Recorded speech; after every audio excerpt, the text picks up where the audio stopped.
Very educational and interactive. Learned a lot about DDR's history. The exhibits were fun and full of surprises, especially the part you take a lift. It's a small but interesting museum, to learn about the life of the East German people. However, the code in the voucher didn't work on scanning. I enjoyed the Old German Museum. There are a lot of things you can do yourself, and it was helpful in studying German history. The voucher was used to redeem the ticket at the ticket office.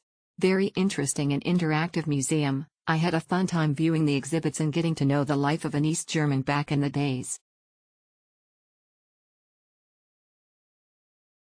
If you buy tickets early in the morning, you can skip the queue. The museum has relatively comprehensive information on the East German period. If you want to know more about daily life in East Germany, go and take a look.